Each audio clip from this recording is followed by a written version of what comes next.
novel tingkatan 2 karya Zulaiha Paikon iaitu Jejak Monpus. Okay, kita tengok binaan plot. Binaan plot maksudnya bagaimana cerita bermula pada bahagian permulaan, perkembangan, konflik, klimaks dan juga peleraian. Pada bahagian permulaan cerita, pengarah memperkenalkan watak Zaha dan ibunya iaitu Kristina. Zaha mempunyai latar belakang pendidikan yang tinggi dalam bidang biologi, Fakulti Sains Hayat di UTM iaitu Universiti Teknologi Malaysia. Minatnya amat mendalam terhadap serangga, terutamanya spesies ulat bulu dan rama-rama. Jadi yang ini pada bahagian permulaan cerita. Seterusnya pada bahagian perkembangan. Zaha berasa sedih kerana ulat bulunya yang bernama Pus-Pus semakin ternak dan memaksa Zaha untuk mencari penggantinya. Zaha bersama-sama rakannya Malcolm ke Taman Paya Bakau di Tanjung Piai untuk mencari spesies ulat bulu tersebut. Kemudian Zaha meneruskan pencarian di Camp Kaizen bersama-sama Malcolm. Namun begitu mereka tidak berjaya. Akhirnya Zaha dan rakan-rakannya ke Pulau Pitang. Mereka berjaya menemui spesies Monash, cantuman tisu Pus-Pus dan Monash telah menghasilkan ulat bulu yang cantik. Zaha menamakan spesies baharu tersebut sebagai Morgan. Bahagian konflik. Beribu ulat bulu menyerang kampung Maju Jaya. Penduduk kampung terkena penyakit. Ripin ke beberapa orang pemuda kampung datang ke rumah Zaha. Mereka menuduh Zaha sebagai punca serangan ulat bulu. Ibu Zaha, Kristina, menjanji akan memanggil pihak Jabatan Kesihatan untuk menyiasat kejadian yang berlaku. 2 hari selepas itu, unit kawalan bawaan battle, beberapa orang pegawai kesihatan, pihak polis dari unit forensik datang ke kampung Maju Jaya. Oh, yang ni saya tertinggal. Dan, sepatutnya ada Dan. Mereka mengeram Mama Zaha tetapi tidak menjumpai apa-apa selain ulu-bulu dan pelbagai jenis rama-rama. Okey. Pada bahagian klimaks pula, formula ciptaan Zaha hilang. Zaha dan Fikri melakukan siasatan. Hasil siasatan yang dilakukan, mereka mendapati bahawa Ripin lah yang bertanggungjawab. Zaha dan Fikri ke balai polis untuk membuat laporan. Yang ini pada bahagian klimaks. Nazrin, baca peleraian. Peleraian Zaha berjaya menghapuskan mengenai percayaan antara Morgan dan dengan Pus-Pus. Formula penciptaan Zaha berjaya menghapuskan ulat-ulat bulu di kampung Maju Jaya. Ripin pula telah ditangkap oleh pihak polis atas jenayah yang dilakukannya. Berakhir dengan kegembiraan apabila Zaha berjaya menerima anugerah negara yang disampaikan oleh ayahnya sendiri. Zaha juga berjaya memperoleh beasiswa kursi kansler daripada Universiti Oxford London. Kegembiraan Zaha makin bertambah apabila ayahnya melamar ibunya semula. Jadi apabila kita tahu binaan plot iaitu cerita pada bahagian permulaan sampai bahagian peleraian, kita boleh menjawab sinopsis. Sinopsis ni maksudnya jalan cerita lah. Bermula pada bahagian permulaan sampai bahagian peleraian. Daripada mula sampai akhir. Apabila kita tahu sinopsis, binaan plot, kita boleh menjawab tema. Tema ni pokok utama yang ingin disampaikan. Jadi tema untuk novel Jejak Monpus ialah kegigihan seorang mahasiswa dalam membuat penyelidikan untuk menyelamatkan nyawa manusia yang diancam oleh serangan ulat bulu. Zaha membuat kajian dan penyelidikan untuk mencari penawar bagi menangani serangan ulat bulu berintik hitam yang telah menyerang kampungnya. Setelah berusaha sungguh-sungguh dan menghadapi pelbagai rintangan, akhirnya dia berjaya membuat penemuan dan menghasilkan racun serangga yang diberi nama Monpus. Jadi itulah tema novel Jejak Monpus. Kegigihan seorang mahasiswa dalam membuat penyelidikan untuk menyelamatkan nyawa manusia yang diancam oleh serangan ulat bulu.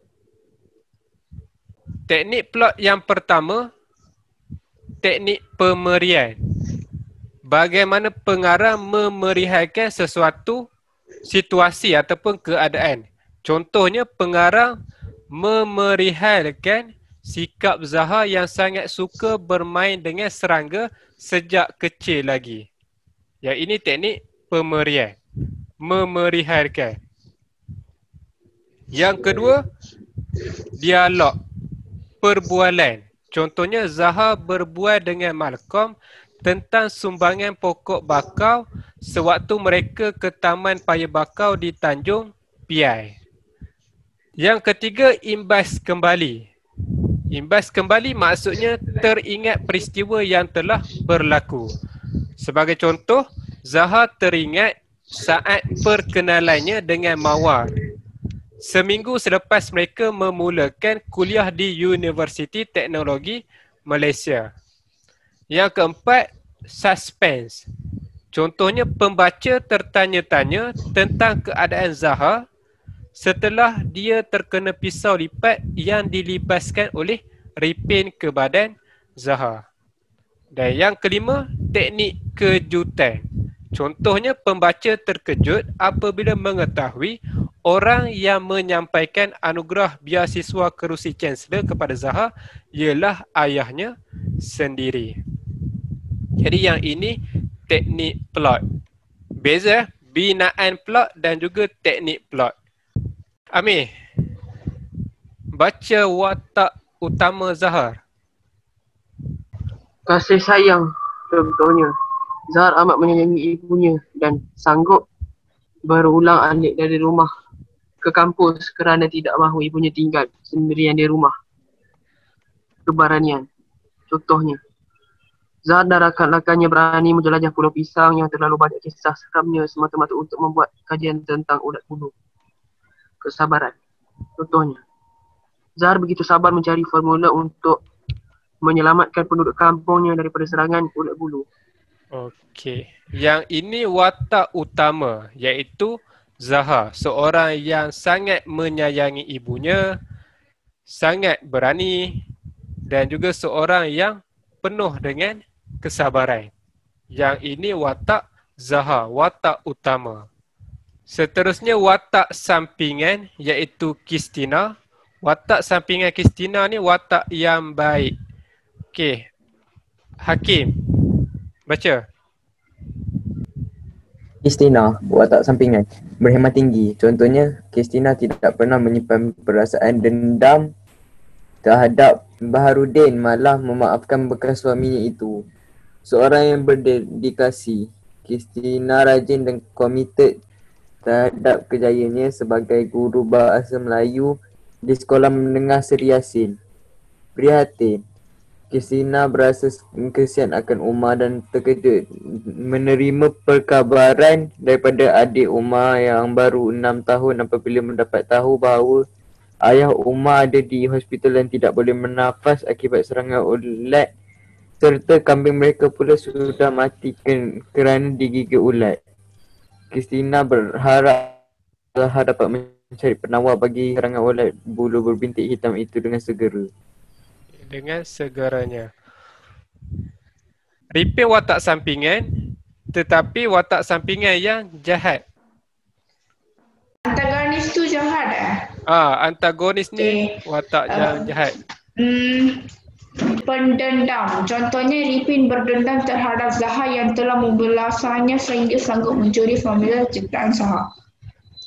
busuk hati. Contohnya, Ripin mengasap penduduk kampung dengan menuduh Zahar sebagai punca serangan ular bulu di Kampung Maju Jaya. Pentingkan diri.